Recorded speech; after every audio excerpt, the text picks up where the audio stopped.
그제 밤이죠. 일본 후쿠시마 현 앞바다에서 규모 7.3의 강진이 발생하면서 일본 열도가 다시 긴장하고 있습니다. 특히 10년 전 있었던 동일본 대지진 이후에 발생한 가장 큰 여진이라는 분석이 나오면서 혹시 더 큰 규모의 여진이 발생할 가능성에 촉각을 곤두세우고 있습니다. 일본에서 지진 관련 연구를 진행 중인 박진호 도쿄대 대기해양연구소 교수님 연결해서 자세한 얘기 들어보겠습니다.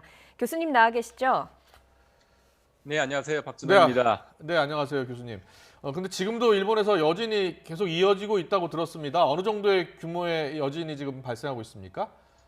어제 오늘까지도 규모 3, 규모 4 정도의 여진이 계속되고 있습니다. 예. 지금 그저 밤이죠. 후쿠시마 앞바다에서 강진이 발생을 했을 때 수백 킬로미터 떨어진 곳이 도쿄인데 거기에서도 흔들림이 느껴졌다고요. 예, 후쿠시마 현지에서는 최대 진도 6강이 관측되었고 제가 거주하고 있는 도쿄에서는 진도 4가 관측되었습니다. 네. 교수님도 좀 그 흔들림 같은 그런 그 지진을 느꼈습니까? 어땠습니까? 이틀 전 토요일 늦은 저녁이었는데요. 네네네. 도쿄의 저희 집에서 막 잠자리에 들려고 하는 시간에 예. 약 한 15초 동안 크게 세 가지 형태의 진동이 연속적으로 전달되었습니다. 네네. 예, 처음에는 아주 통상적인 가벼운 진동이 발생한 후에 예예. 이어서 강한 진동이 비교적 길게 뒤따랐고 네. 마지막으로는 바다 위에 배가 흔들린 듯한 그 장죽의 진동이 발생했습니다. 네. 그래서 최근 수년 동안 도쿄에서 감지된 최대 진도가 3이었던 것으로 기억하는데 예예. 이번엔 진도 4였으니까 2011년 동일본 대지진 이후에 가장 커다란 진동이 도쿄에서 감지되어서 매우 당황스러웠습니다. 네. 그렇군요. 규모가 7.3이고요. 교수님께서 그러니까 6강이라고 표현을 해주셨습니다. 어느 정도 그 위력인 건가요? 사실은 이제 저희 도쿄에서 느낀 진도 4의 경우는 예. 예를 들면 이제 호텔에 있는 천장에 달려 있는 샹들리에가 매우 흔들릴 정도로 아. 그 정도의 흔들림이 도쿄에서 있었고요. 예예. 후쿠시마 현지에서는 책상이라든지 책장이 막 무너지고 예예. 그다음 편의점에 그런 그릇들이 막 떨어지고 하는 그런 네네. 정도의 강한 진동이 현지에 있었던 걸 알고 있습니다. 네. 일본 기상청 발표를 보니까요. 10년 전에 있었던 동일본 대지진의 이 여진이 지금 계속되고 있는 것이다라고 하더라고요. 그렇다면 여진이 언제까지 계속 이어지는 겁니까? 사실은 이제 그 동일본 대지진 10년 전에 예. 규모 9 이상이었는데 9 정도 됐는데 그렇죠. 그 예. 이후에 규모 7 이상의 여진이 발생한 거는 이틀 전의 지진을 포함해서 11개째가 발생을 한 겁니다. 그랬군요. 네. 예. 그래서 과거에 다른 나라 인도네시아라든지 그 나라 앞바다에서 일어났던 대지진 이후에 여진 발생 사례에 비추어 볼 때 네네. 아마도 이 동일본 대지진의 경우에도 비록 그 발생 빈도는 줄어들고 있긴 하지만 네. 앞으로도 추가적으로 규모 6, 규모 7의 여진이 계속해서 발생할 가능성은 충분하다고 보고 있습니다. 그렇군요. 예. 더 큰 여진이 발생할 가능성 때문에 긴장을 하고 있다고 하더라고요. 발생할 가능성이 있는 겁니까? 매우 어려운 질문인데요. 네. 그 과거의 여진 발생 사례를 봤을 때 예. 이틀 전에 지진하고 거의 동급의 지진이 추가로 발생할 가능성은 충분히 있다라고 보고 있습니다. 예. 일본 열도가 이번 지진으로 큰 공포에 휩싸였다고 들었습니다. 특히 후쿠시마 원전 지역 그 주변 주민들이 크게 걱정하고 있고 또 많이 놀랐다고 하던데요. 어떻게 보도가 나오고 있습니까? 현재까지 약 150여 명의 후쿠시마 현 주변의 9개 현을 포함해서 예. 약 150여 명의 그 부상자가 보고되고 있고, 근데 다행히도 아직 사망자는 보고되지 않아서 다행스럽게 생각하고요. 예. 예. 여러 가지 도로가 이제 붕괴된다든지, 그리고 가옥이 넘어진다든지 그런 그리고 단수, 정전 그런 피해들이 계속 지금 발생했던 걸로 알고 있습니다. 예. 이 동일본 대지진의 여진이다라고 설명을 해주셨습니다만 일각에서는 또 다른 큰 지진의 전조 증상이 아닌가 하는 우려도 나오고 있거든요. 어떻게 가능성을 보고 계십니까?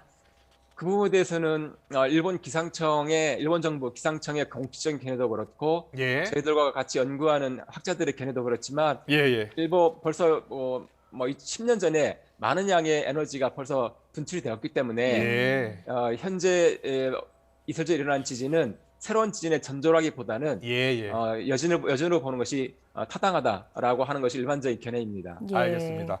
그리고요, 이 후쿠시마 원전 10년 전에 폭발 사고가 있었잖아요. 그런데 이번 지진에 원전수 일부가 좀 넘쳐 흘렀다라는 이야기가 있더라고요. 어떻게 된 일입니까? 예, 이번에 저희도 보도를 봤는데 예, 냉각수의 일부분이 예. 흘렀다라고 보도되고 있고요. 네네. 그렇지만 이제 넘친 냉각수가 그 원전 외부에는 유출되지 않았고 아, 그리고 주변의 방사선 양을 측정하는 그런 장비에도 특별한 변화는 감지되지 않았다라고 합니다. 네네, 알겠습니다. 뭐 외부로 유출은 확인이 안 됐다라고 설명을 주셨습니다만 혹시나 유출이 됐을 때 우리한테도 영향이 있지 않을까 하는 우려가 되는 건 사실이거든요.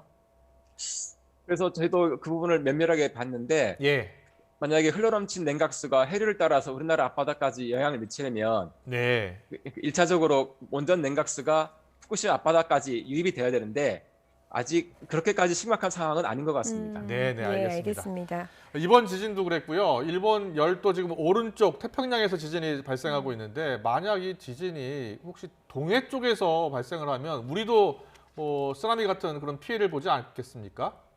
네, 맞습니다. 사실 네. 이제 우리나라 동해에서 그런 지진이 발생하면 우리나라도 직접적으로 쓰나미 피해를 입을 가능성이 매우 높다고 생각을 합니다. 네네. 실제로 이제 동해의 그 일본 측 연안 지역에서 과거 아시겠지만 1983년에 예. 규모 7.7의 지진하고 쓰나미가 발생해서 약 100여 명의 사망자 발생했고 네. 그리고 그 10년 뒤인 1993년에도 예. 규모 7.8의 지진과 쓰나미가 발생해서 무려 230여 명의 사망자가 발생한 일이 있어서 그랬군요. 우리나라 쪽에서도 결코 안심할 수 없는 그런 상황이라고 생각이 됩니다. 예, 그래서 좀 알겠습니다. 걱정이 되는 게 우리나라에서 2016년이었죠. 규모 5.8의 강진이 발생을 했거든요. 혹시 우리도 안심할 수 없는 상황이 아닌 건지 걱정이 됩니다. 어떻습니까?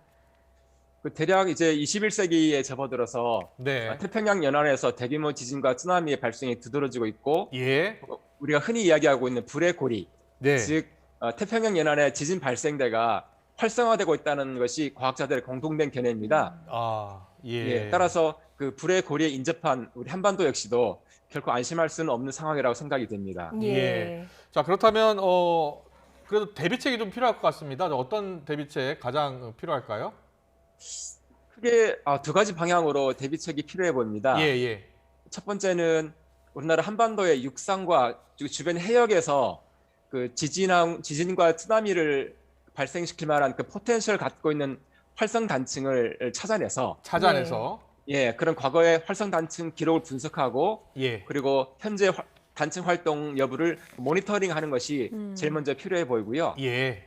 두 번째는 현재 그 과학 기술로는 장래의 그런 미래의 지진의 발생 시점을 마치 일기예보처럼 정확히 특정하는 것은 거의 불가능하다고 알려져 있는데 그렇다면 이제 지진과 쓰나미 발생 후에 피해를 최소화할 수 있는 그런 방제 대책, 예컨대 이제 원전이나 일반 건물들의 내진 설계 기준을 새롭게 점검한다거나 아니면 이제 지진 및 쓰나미가 발생했을 때 신속하게 복구할 수 있는 그런 사회적 인프라를 튼튼하게 구축하는 일을 정부와 지자체가 서두르는 것이 매우 필요해 보입니다. 알겠습니다. 미리 만약의 사태에 대비하는 그런 자세가 필요할 것 같습니다. 지금까지 일본 도쿄대 대기해양연구소 박진호 교수님과 함께했습니다. 오늘 말씀 잘 들었습니다. 고맙습니다.